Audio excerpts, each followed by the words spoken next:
ನಮ್ಗೆ ಏನೇನು ಸಾಮಾನು ಬೇಕು ಅಂತ ನೋಡಿದ್ರಲ್ವ. ಬನ್ನಿ ಇವಾಗ ಬಾಣಲಿ ಇಕ್ಕೊಂಡಿದ್ದೀನಿ. ಅದಕ್ಕೆ 1 ಸ್ಪೂನ್ ಎಣ್ಣೆ, ಆಮೇಲೆ ನಮಗೆ ಖಾರಕ್ಕೆ ಎಷ್ಟು ಮೆಣಸಿನ್ಕಾಯಿ ಬೇಕೋ ಅಷ್ಟು ಹಾಕ್ಕೋಬೋದು. ನಾವು ಜಾಸ್ತಿ ತಿನ್ನಂಗಿದ್ರೆ ಜಾಸ್ತಿ ಹಾಕ್ಕೋಬೋದು, ಕಡಿಮೆ ತಿನ್ನಂಗಿದ್ರೆ ಕಡಿಮೆ ಹಾಕ್ಕೋಬೋದು. ನೋಡಿ, ನನಗೆ 4 ಟಮಾಟೆಗೆ 5 ಮೆಣಸಿನ್ಕಾಯಿ ಹಾಕಿದ್ದೀನಿ. ಇದು ಒಂಚೂರು ಎಣ್ಣೆಲ್ಲೇ ಫ್ರೈ ಆಗಬೇಕು. ಒಂಚೂರು ಎಣ್ಣೆಲಿ ಫ್ರೈ ಆದಮೇಲೆ ಒಂದು ಸಲ ಸ್ಪೂನಲ್ಲಿ ಮಿಕ್ಸ್ ಮಾಡಿಕೊಂಡು ಇದರಲ್ಲೇ ನಾನು ಟಮಾಟ ಹಾಕ್ತೀನಿ. ನೋಡಿ, ನಿಮಗೆ ಚಿಕ್ಕದು ಕಟ್ ಮಾಡ್ಕೋಬೇಕನ್ನಂಗಿದ್ರೆ ಚಿಕ್ಕದು ಕಟ್ ಮಾಡ್ಕೊಳ್ಳಿ, ಇಲ್ಲ ನಮ್ಗೆ ಇದೇ ಥರ ದೊಡ್ಡದೇ ಇರಬೇಕಂದ್ರೆ ದೊಡ್ಡದು ಕಟ್ ಮಾಡ್ಕೊಳ್ಳಿ. ಇವಾಗ ಇದ್ರಲ್ಲೇ ಸ್ವಲ್ಪ ಈರುಳ್ಳಿ ಹಾಕ್ತೀನಿ. ನೋಡಿ, ಮೆಣಸಿನ್ಕಾಯಿ, ಟೊಮೊಟೊ, ಈರುಳ್ಳಿ ಇದು ಚೆನ್ನಾಗಿ ಫ್ರೈ ಆಗಬೇಕು. ಇದಕ್ಕೆ ನೀರೇನು ಮಿಕ್ಸ್ ಮಾಡೋಕ್ಕೆ ಹೋಗ್ಬೇಡಿ, ಎಣ್ಣೆಲ್ಲೇ ಫ್ರೈ ಆಗಬೇಕು. ಇದು ಚೆನ್ನಾಗಿ ಫ್ರೈ ಆದಮೇಲೆ ನೋಡಿ, ಈ ಥರ ಫ್ರೈ ಆಗಿದೆ. ನೋಡಿ, ನಾನು ಒಂಚೂರು ಇದಕ್ಕೆ ನೀರೇನು ಹಾಕಿಲ್ಲ, ಒಂಚೂರು ಹುಂಚೆಹಣ್ಣು ಇಷ್ಟೇ. ನಿಮ್ಗೆ ಎಷ್ಟು ಬೇಕು ಅಷ್ಟು ಹಾಕ್ಕೊಳ್ಳಿ. ಹುಳಿ ಜಾಸ್ತಿ ಬೇಕನ್ನಂಗಿದ್ರೆ ಜಾಸ್ತಿನೇ ಹಾಕ್ಕೋಬೋದು. ಸ್ವಲ್ಪ ಉಪ್ಪು, ನಾವು ಸಾಲ್ಟನ್ನೆಲ್ಲ ಉಪ್ಪೇ ಅಂತೀವಿ. ನಮ್ಮ ಕಡೆ ಹಳ್ಳಿ ಕಡೆ ಭಾಷೆ ಇದೆ ಅಲ್ವಾ. ಇದಕ್ಕೇ ಒಂಚೂರು ಇದು ಅರಿಶಿಣ, ಒಂದು ಸ್ವಲ್ಪ ಅರಿಶಿಣ ಹಾಕಿದ್ದೀನಿ.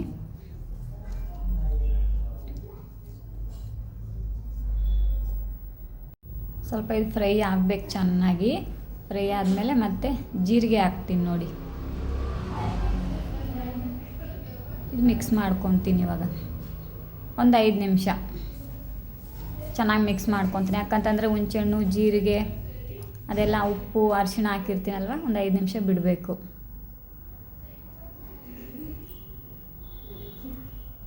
ನೋಡಿ, ಎಲ್ಲ ಚೆನ್ನಾಗಿ ಎಣ್ಣೆಲ್ಲೇ ಬೆಂದೋಗಿದೆ. ಆ ಥರ ಬೆಂದರೆ ನಮಗೆ ಫ್ರಿಜ್ ಇಲ್ಲ, ನಾವು ಹಂಗೆ ಆಚೆನೇ ಇಟ್ಕೊತೀವಿ. ಏನಿಲ್ಲ ಅಂದರೂ ಒಂದು 4 ದಿನ ಬರುತ್ತೆ ಚಟ್ನಿ. ಈ ಕಡೆ ಕಡಲೆಕಾಯಿ ಹುರ್ಕೊಂಡಿದ್ದೀನಿ. ನೋಡಿ, ನಾನು 4 ಟಮಾಟಗೆ 1 ಬೌಲಷ್ಟು ತೊಗೊಂಡಿದ್ದೀನಿ ಕಡಲೆಕಾಯಿ. ಇವಾಗ ಇದಕ್ಕೇ ಸ್ವಲ್ಪ ಕೊತ್ತಂಬರಿ ಹಾಕ್ತೀನಿ. ಇವಾಗ ಇನ್ನೊಂದು ಸಲ ಮಿಕ್ಸ್ ಮಾಡ್ಕೊತೀನಿ. ಎರಡು ಕಡ್ಡಿ ಕರಿಬೇವು ಹಾಕ್ಕೊಂಡಿದ್ದೀನಿ. ನಿಮ್ಗೆ ಬೇಕು ಅಂದರೆ ಹಾಕ್ಕೊಳ್ಳಿ, ಇಲ್ಲ ಅಂತಂದ್ರೆ ಬೇಡ. ಬೆಳ್ಳುಳ್ಳಿ, ಇವಾಗ ಲಾಸ್ಟ್ ಫೈನಲ್ ಇಷ್ಟೇನೇ ಐಟಮ್. ಇದಕ್ಕೇನು ಹಾಕಂಗೇನಿಲ್ಲ, ಎಲ್ಲ ಹಾಕಿದ್ದೀವಲ್ಲ. ಇದು ಒಂದು 2 ಸೆಕೆಂಡು ಮಿಕ್ಸ್ ಮಾಡ್ಕೊಂಡು ಇನ್ನು ಗ್ಯಾಸ್ ಆಫ್ ಮಾಡಿ ಸ್ವಲ್ಪ ತಣ್ಣಗಾಗಕ್ಕೆ ಬಿಡಬೇಕು.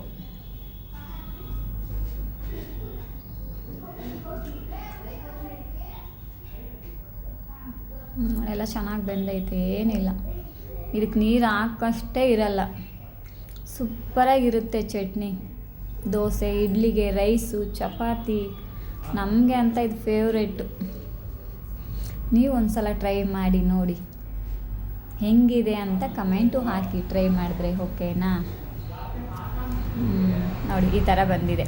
ಬನ್ನಿ ಇವಾಗ ಒಂದು ಮಿಕ್ಸಿಗೆ ಹಾಕ್ಕೊಳ್ಳೋಣ. ನೋಡಿ, ಕಡಲೆಕಾಯಿ ಫಸ್ಟಿಗೆ ಇದು ಪುಡಿ ಮಾಡ್ಕೊಂಡ್ಮೇಲೆ ಸ್ವಲ್ಪ ಮಿಕ್ಸ್ ಮಾಡ್ಕೋಬೇಕು ಇದನ್ನು. ಯಾಕಂತಂದರೆ ಒಳಗಡೆಲ್ಲ ಹಂಗೆ ಕುದ್ಕೊಂಡಿರುತ್ತೆ. ಮಿಕ್ಸ್ ಮಾಡ್ಕೊಂಡ್ಮೇಲೆ ಇವಾಗ ಬಾಣಲಿಯಲ್ಲಿ ನಾವೆಲ್ಲ ಇದು ಮಾಡಿರ್ತೀವಲ್ವ, ಟೊಮೊಟೊ, ಮೆಣಸಿನ್ಕಾಯಿ, ಬೆಳ್ಳುಳ್ಳಿ, ಹುಂಚೆಹಣ್ಣು ಪ್ರತಿಯೊಂದು ಹಾಕ್ಕೊಂಡು ಫ್ರೈ ಮಾಡ್ಕೊಂಡಿರ್ತೀವಲ್ಲ, ಅದನ್ನು ಇದಕ್ಕೆ ಹಾಕ್ಕೊಳೋದು. ನಮ್ಮೂರ ಕಡೆ ಆದರೆ ಒರುಳಲ್ಲಿ ಹರಿತೀವಿ. ನಮಗಿಲ್ಲಿ ಬೆಂಗಳೂರಲ್ಲಿ ಇರ್ತೀವಲ್ವ, ಒಳ್ಳು ಅಂತ ಏನೂ ಇಲ್ಲ. ಮಿಕ್ಸಿಯಲ್ಲೇ ಒಳ್ಳಲ್ಲಿ ಅರೆದ್ರೆ ಇನ್ನೂ ತುಂಬ ಚೆನ್ನಾಗಿರುತ್ತೆ. ಇದರಲ್ಲಿ ಮಿಕ್ಸಿಯಲ್ಲಿ ಜಾಸ್ತಿ ನುಣ್ಣಗೆ ಇದು ಮಾಡ್ಕೋಬಾರ್ದು, ತರಿ ಮಾಡ್ಕೋಬೇಕು ಚಟ್ನಿ. ಅಷ್ಟು ತರಿನೂ ಇರಬಾರ್ದು. ಇದಕ್ಕೇ ಒಂಚೂರು ನೀರು ಹಾಕ್ಕೊತೀನಿ. ನೋಡಿ,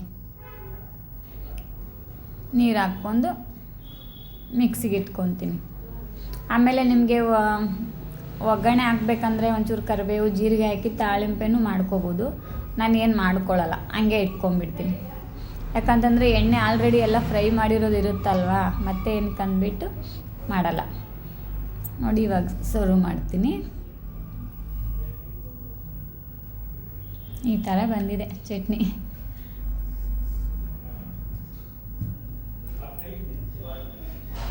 ಪ್ಲೀಸ್ ನಿಮಗೆ ಇಷ್ಟ ಆದರೆ ಲೈಕು, ಶೇರು, ಸಪೋರ್ಟ್ ಮಾಡಿ. ಖಂಡಿತ ನಿಮ್ಮ ಸಪೋರ್ಟ್ ನಮಗೆ ತುಂಬ ಬೇಕು. ಯಾರು ವಿಡಿಯೋ ಮಿಸ್ ಮಾಡಲಾರ್ದಂಗೆ ಕೊನೆಯವರೆಗೂ ನೋಡಿ, ಸಪೋರ್ಟ್ ಮಾಡಿ. ನೋಡಿ ಈ ಥರ ಚಟ್ನಿ. ನನ್ನ ಮಗಳು ಆಲ್ರೆಡಿ ಕೈ ಚಾಚ್ತಾ ಇದ್ದಾಳೆ ಟೇಸ್ಟ್ ಮಾಡೋಕ್ಕೆ. ನೋಡಿ, ಬನ್ನಿ ಇವಾಗ ಬಿಸಿ ಅನ್ನಕ್ಕೆ ಚಟ್ನಿ ಹೆಂಗಿರುತ್ತೆ ಅಂತ ನೋಡೋಣ. ಬಿಸಿ ಇದೆ ರೈಸ್. ಇವಾಗ ವಿಜಲ್ ಕೂಗಿದ ತಕ್ಷಣ ರೈಸ್ ಹಾಕ್ಕೊತಾ ಇದ್ದೀವಿ. ನೋಡಿ, ಇವತ್ತಿನ ನಮ್ಮನೇಲಿ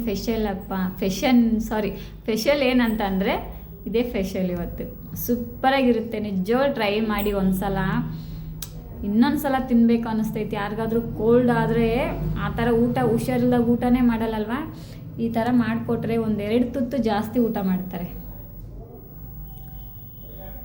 ನನಗೆ ಚಟ್ನಿ ಜಾಸ್ತಿ ಬೇಕು, ಯಾಕಂತಂದರೆ ಇದು ನನಗೆ ತುಂಬ ಇಷ್ಟ. ಬನ್ನಿ ಇವಾಗ ಊಟ ಮಾಡಿ ಟೇಸ್ಟ್ ಹೆಂಗಿದೆ ಅಂತ ನೋಡೋಣ. ಬಿಸಿ ಅನ್ನ ಫುಲ್ ಬಿಸಿ ಇದೆ, ತಿನ್ನೋಕ್ಕೂ ಆಗ್ತಾಯಿಲ್ಲ.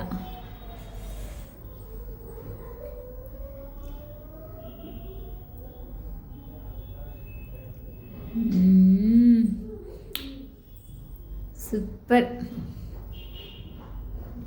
ನನ್ನ ಮಗಳಿಗೆ ಒಂದು ಮುದ್ದೆ ನೋಡಿ, ಸೂಪರಾಗಿದೆ. ನಿಮ್ಗೆ ಇಷ್ಟ ಆಯಿತು ಅಂದರೆ ಲೈಕು, ಕಮೆಂಟು, ಶೇರ್ ಮಾಡಿ, ಸಪೋರ್ಟ್ ಮಾಡಿ ಪ್ಲೀಸ್ ಫ್ರೆಂಡ್ಸ್. ಓಕೆನಾ? ದಯವಿಟ್ಟು ಎಂಡ್ವರೆಗೂ ಮಿಸ್ ಮಾಡದೆ ವಿಡಿಯೋ ಕೊನೆವರೆಗೂ ನೋಡಿ, ಸಪೋರ್ಟ್ ಮಾಡಿ. ಓಕೆನಾ? ಬಾಯ್. ಮತ್ತೆ ಇನ್ನೊಂದು ವಿಡಿಯೋದಲ್ಲಿ ಸಿಗೋಣ. ಬಾಯ್ ಬಾಯ್.